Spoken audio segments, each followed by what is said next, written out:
Alors, ce que je veux retenir de ce que vous venez de dire, c'est que le problème se situe donc au niveau de la conversion. C'est-à-dire que si vraiment on n'est pas converti, on ne peut pas recevoir cette parole qui dit qu'on n'est plus lié. Effectivement. Alors, comment savoir qu'on est vraiment converti? Très bonne question, ma sœur. Et le Seigneur dit dans Matthieu chapitre 7, à partir du verset 15 jusqu'au verset 20, il dit, méfiez-vous des faux prophètes, car ils viennent à vous en vêtements de brebis, mais au fond d'eux, ce sont de loups ravisseurs. Vous les reconnaîtrez à leur parler en langue, à leur don de prophétie, à leur miracle, à leurs fruits. Et ces fruits sont dans Galates. L'amour. D'abord, l'amour pour Dieu, l'amour pour la vérité. Comment savoir qu'on est converti? Eh bien, on va commencer à aimer la vérité, même si c'est dur. Amen. Voilà. Deuxièmement, on va commencer à aimer les gens. C'est-à-dire, on ne va pas comprendre. Mais avant, je détestais les gens, mais maintenant, malgré moi, je les aime. On t'insulte, tu bénis. Pas toujours facile. Hein? Je dis, mais j'ai changé.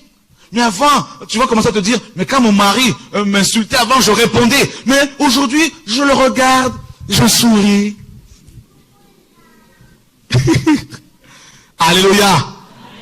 Waouh. La joie. On te critique, parfois tu pleures, c'est vrai, et tu as la joie quand même. La paix. Avant, quand tu entendais les mauvaises nouvelles, tu étais excité, tu étais tout agité, mais tu entends les nouvelles, tu dis, mais que Dieu soit béni.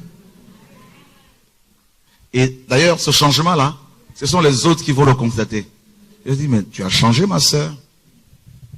Tu vois, non? Voilà. Oui.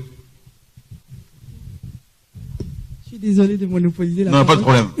Alors, je parlais justement du changement. Comment expliquer que d'une personne à une autre, le changement se fait soit très très rapidement dès que la personne accepte le Seigneur, et le changement se fait pour l'autre personne de façon progressive. Comment expliquer cela? Ok, très bonne question. En fait, le problème, c'est toujours au niveau de la conversion. Et vous avez des gens qui fréquentent des assemblées, comme là. Ils entendent le même message que tout le monde. Mais ils ne vont pas le comprendre de la même manière. N'est-ce pas? Et parce que les cœurs ne sont pas forcément disposés de la même manière. Voilà. Et il y en a, ils sont disposés.